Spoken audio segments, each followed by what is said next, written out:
Bu Sri. Waalaikumsalam Bu Ama. Apa kabar nih? Alhamdulillah. Sehat ya? Sehat banget Bu. Alhamdulillah. Jadi intinya kita doakan semoga kita selalu sehat. Bu Sri, ini saya dengar hari ini katanya Ibu Sri ada mau melakukan kegiatan coaching ya? Iya Bu, benar Bu. Nah, hari ini kegiatan saya coaching dengan Pak Jisman.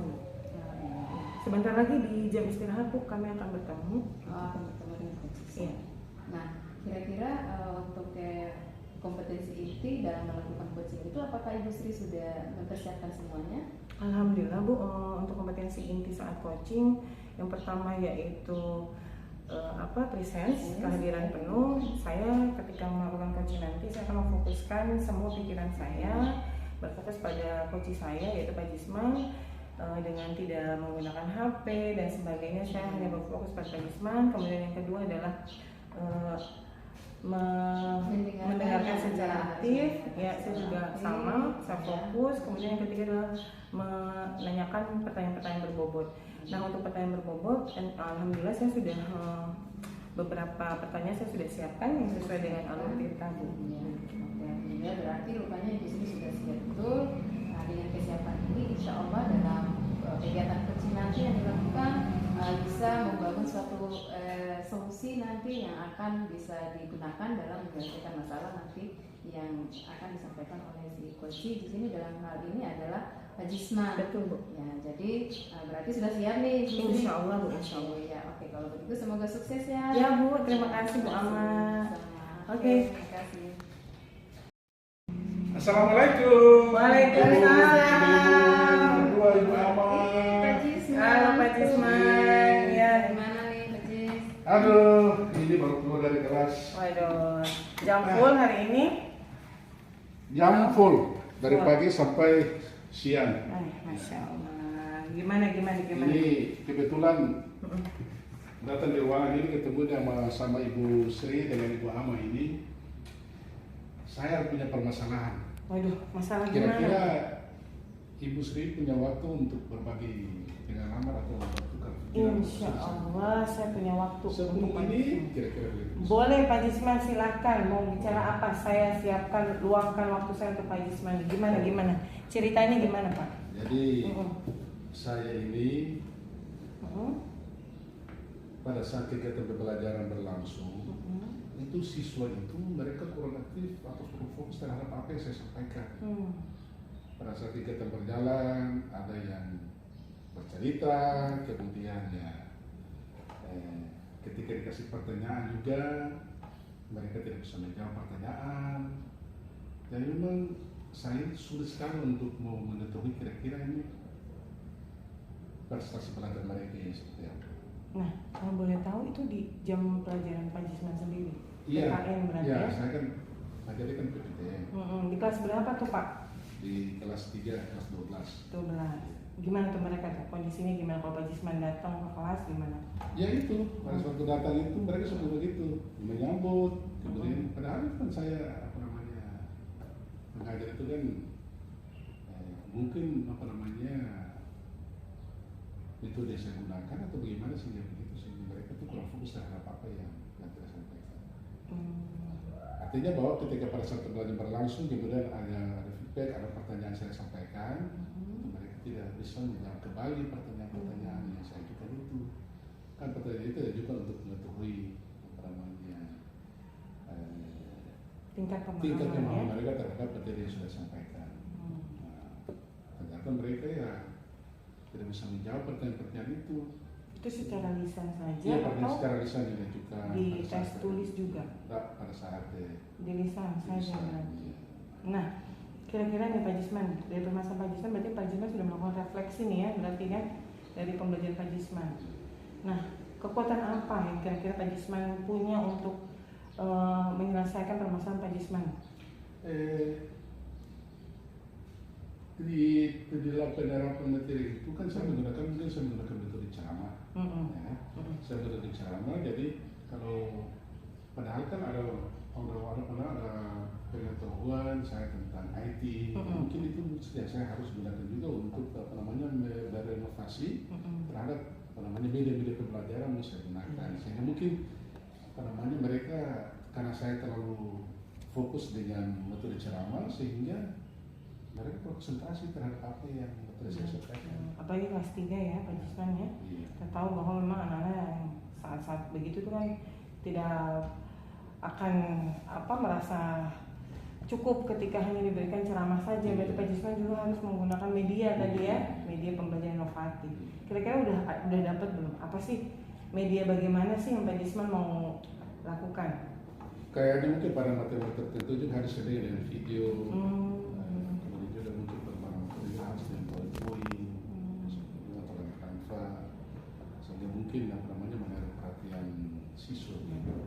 Mungkin karena metode ceramah yang sering saya gunakan juga mungkin itu memberikan rasa bosan bagi mereka. Betul. Nah sekarang gini Pak, kalau Bapak bisa nilai nih anak-anak nih sekarang yang Pak Jisman bilang mereka juga minat belajarnya kurang dengan materi dan sebagainya, dia berada di skala berapa?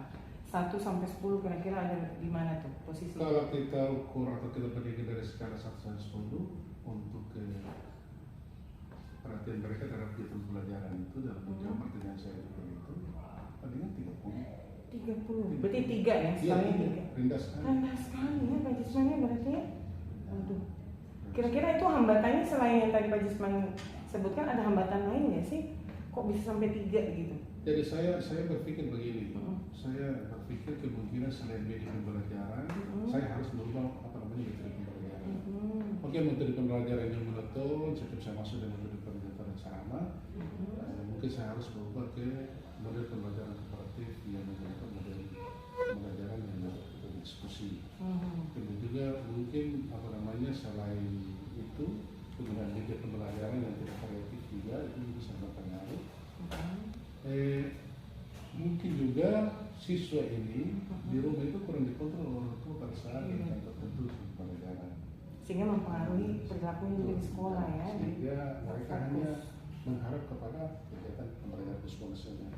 Artinya juga kan ada yang dari sekian banyak siswa itu yang punya buku perjalanan atau buku bahan ajar itu cuma seberapa saja. Padahal saya sudah sampaikan saya sudah ajarkan pada mereka untuk mendownload buku itu di internet, tapi ternyata tidak ada juga.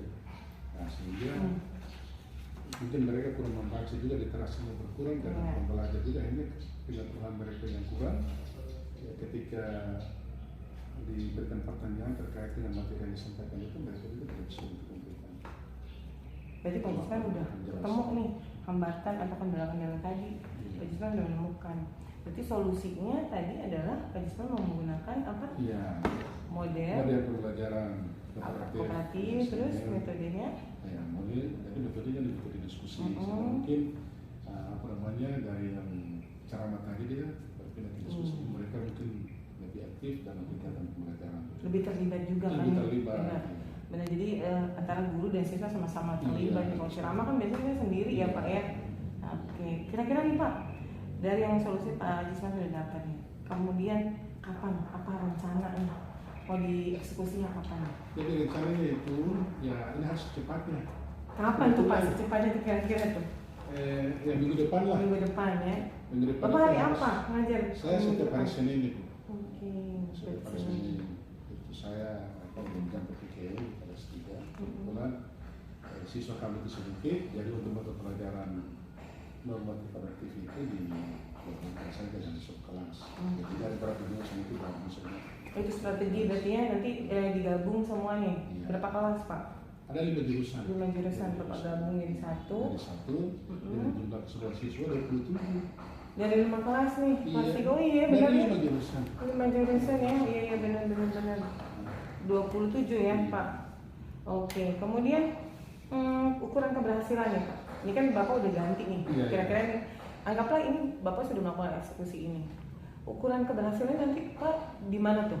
Setidaknya pada saat mengajukan pertanyaan untuk mengetahui pendalaman materi siswa itu mereka berlomba-lomba lah untuk menjawab pertanyaan, ataupun waktu diberi kesempatan untuk bertanya, mereka aktif untuk terlibat dalam itu nanti dinilai nggak kira-kira? Ya dinilai dan proses penilaian tetap dalam proses kan. Iya siap. Nah kadang kita nih kalau merencanakan sesuatu kan pasti sempurna ya Pak ya.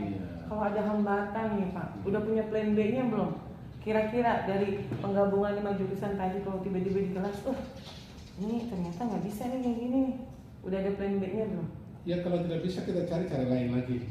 Apa tuh kira-kira tuh? Cara lain lagi ya, yang tadi itu kan apa namanya desain pembelajaran itu kita saya rubah. Mungkin juga apa namanya saya buat modul untuk mereka sehingga ada punya bahan bacaan di rumah lah. Oh iya tadi kan Pak bilang banyak juga yang nggak download ya. Jadi mungkin saya harus buat modul belajar sehingga mereka di rumah sudah punya bahan ajar. Setidaknya di rumah sudah punya kesiapan, sudah membaca materi, sudah punya pemahaman, sehingga pada saat pembelajaran langsung itu mereka terlibat aktif dalam pembelajaran. Bagus. Jadi yang paling penting sih gini sih Pak, kalau saya bisa saran, ketika Pak Jisman sudah menemukan solusi, jangan lupa plan B-nya. Kadang kita tuh kan kalau jadi guru ya di RP tuh udah bagus banget, tapi pas pelaksanaan pasti ada aja kekurangannya. Nah itu yang harus dipikirkan. Jadi sudah dijelaskan oleh Pak Jisman. Terus saya tanya nih sekarang, kadang kalau mau perubahan kan nggak mungkin satu kali aja dilakukan ya Pak. Komitmennya nih, Pak Jisman mau melakukan ini, komitmen terhadap rencana aksinya akan dilakukan secara rutin, berkala, atau hanya pada materi itu saja? Pada prinsipnya itu dia berkesinambungan. Jadi dia bakal lanjutkan bukan saja pada materi itu, tapi seterusnya pada kode-kode yang lainnya. Jadi itu dilakukan secara terus-menerus. Dengan memperhatikan kondisi perkembangan kelas dan kondisi kelas itu, apakah memang kalau presentasi siswa dalam keaktifan belajar itu sudah meningkat, yang untuk kita pertahankan, atau kita cari lagi yang lebih menantang lagi. Mungkin dalam bentuk proyeknya itu siswa dilibatkan, kemudian nanti mereka dalam menyusun proyeknya hari itu dengan menggunakan fasilitas yang mereka lebih mampu lah. Entah itu mereka buat dalam Canva, atau mereka buat dalam PowerPoint, atau dalam bentuk artikel saja, itu juga buat bersama mereka, baik dalam diketik maupun tulisan tangan. Yang penting mereka bisa terlibat aktif dalam kegiatan pembelajaran. Mantap, udah bagus Pak. Luar biasa nih, kayaknya ntar saya udah bisa membayangkan gimana Pak Jisman akan mengeksekusi ini. Terus kira-kira nih Pak, di nanti rencana aksi Bapak ada nggak orang yang terlibat?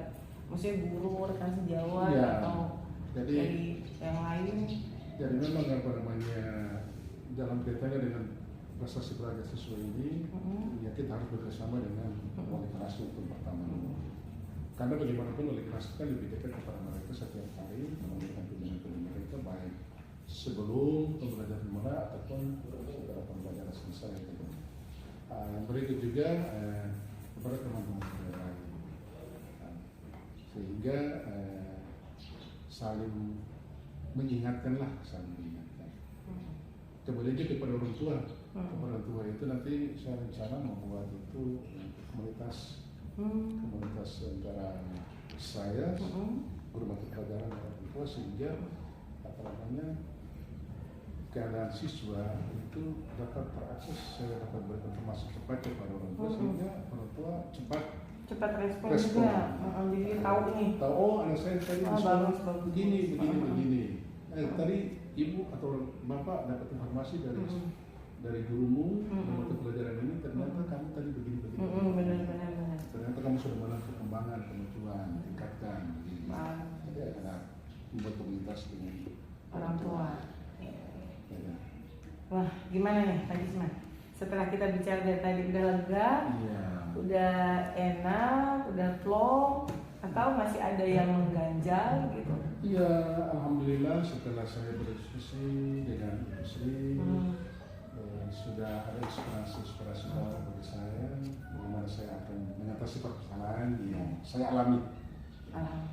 Setidaknya dengan pembicaraan kita ini sudah terbuka dalam pemikiran saya bahwa ini masalah yang saya hadapi, apa yang harus saya lakukan dan bagaimana saya kedepannya saya komitmen dalam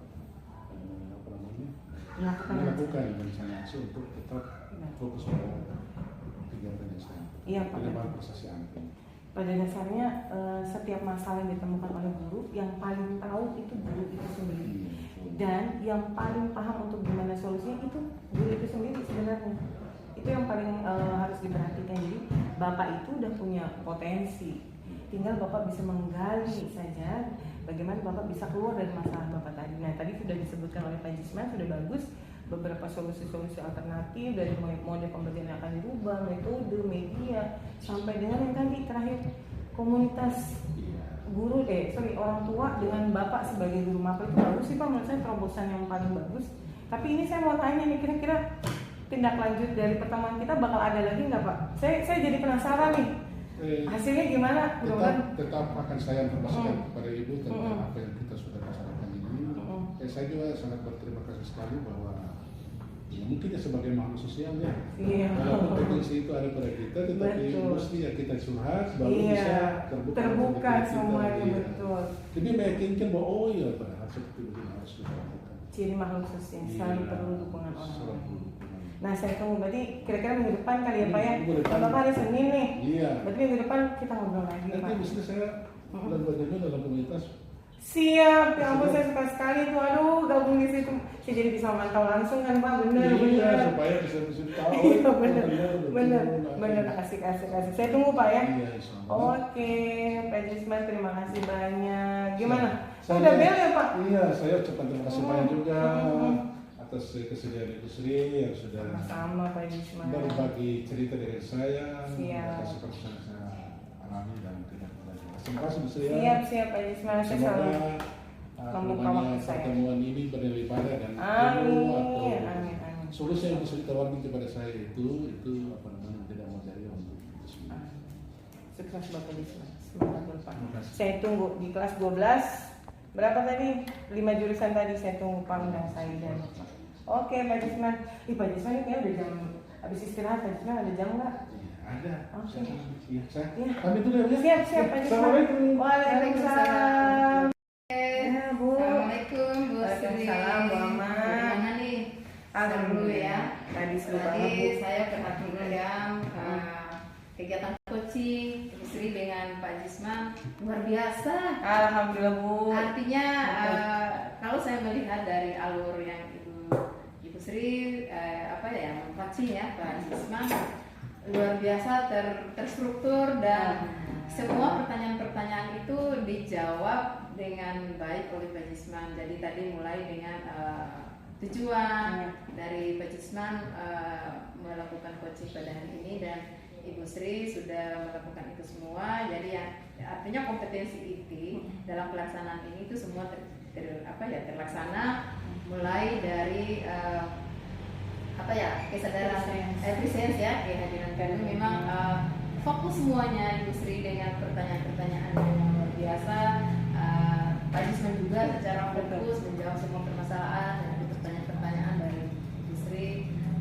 Terus kompetensi yang kedua tadi itu adalah mendengarkan secara aktif. Ini juga luar biasa, saling menghargai setiap pertanyaan dari coach dari Ibu Sri maupun dengan coach dari Pak Jisman. Dan kompetensi yang ketiga itu terkait dengan pertanyaan berbobot. Ya, pertanyaan berbobot. Jadi saya melihat hasil coach dari yang Ibu Sri laksanakan, pertanyaan berbobot itu sangat menggugah pemikiran dari coach tadi, sehingga ada ide-ide yang cemerlang yang kita tidak menduga sebelumnya bahwa Pak Jisman atau si coach itu sendiri akan menemukan strategi itu. Tapi dengan pertanyaan-pertanyaan yang tadi Ibu Sri sampaikan, itu ternyata membuka pemikiran untuk si coach tadi Pak Jisman itu bisa menguraikan secara detail strategi-strategi yang akan akan dilakukan. Kan tadi permasalahan dari Pak Jisman atau coach tadi itu kan terkait dengan anak-anak yang tidak fokus dalam proses pembelajaran. Nah, jadi Pak Jisman sendiri itu mungkin kalau saya lihat secara natural belum mampu kira-kira strategi apa yang dilakukan, yang bisa lakukan untuk mengantisipasi itu semua. Tapi dengan luar biasa pertanyaan-pertanyaan dari Ibu Sri itu bisa merefleksi ya, jadi dia berjalan secara istilahnya natural, pemikiran-pemikiran atau strategi yang disampaikan oleh Pak Jisman, sehingga tadi ada salah satu poin penting yang yang saya juga tidak akan menduga, mungkin Pak Jisman juga tidak akan dari awal tidak menduga bahwa oh ternyata saya harus melakukan seperti ini. Nah dari pertanyaan tadi itu sehingga timbul tadi itu adalah membuat komunitas. Betul Bu, itu kayak Membuat komunitas, luar biasa.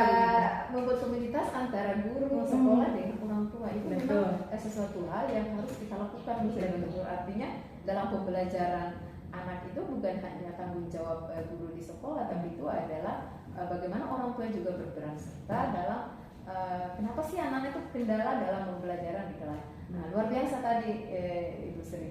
Mudah-mudahan tadi juga terkait dengan tindakan lanjutannya ya, dan memberikan tantangan juga tadi pertanyaan kapan nih mau dilaksanakan nih. Betul sekali. Terus, karena saya juga penasaran ya, maksudnya jadi tadi Pak Jusman dia sudah berhasil menemukan sendiri solusi, dan saya juga penasaran nih kira-kira kapan nih beliau mau, itu tadi sama dengan Ibu tadi tentang terobosan baru, membuat komunitas yang bukan wali kelas tapi ini guru mapel nih, kan luar biasa ya Bu, gimana pedulinya seorang guru mapel kepada jadi siswa memang gitu. Tanggung jawab anak di sekolah itu sebenarnya bukan otoritasnya wali kelas sebenarnya, tapi bagaimana kita sebagai guru, walaupun guru mapel tapi itu adalah tanggung jawab kita semua.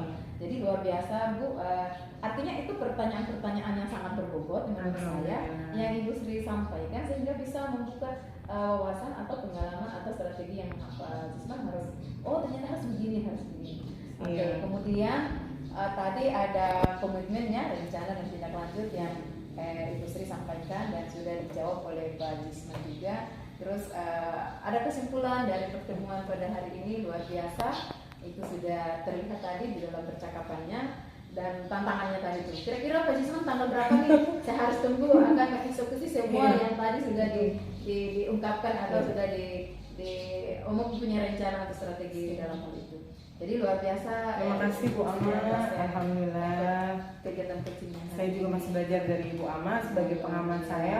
Mudah-mudahan nanti untuk pertemuan selanjutnya saya juga tetap akan melaporkan kepada Bu Ama juga bagaimana sih hasilnya. Ya kita sama-sama melihat.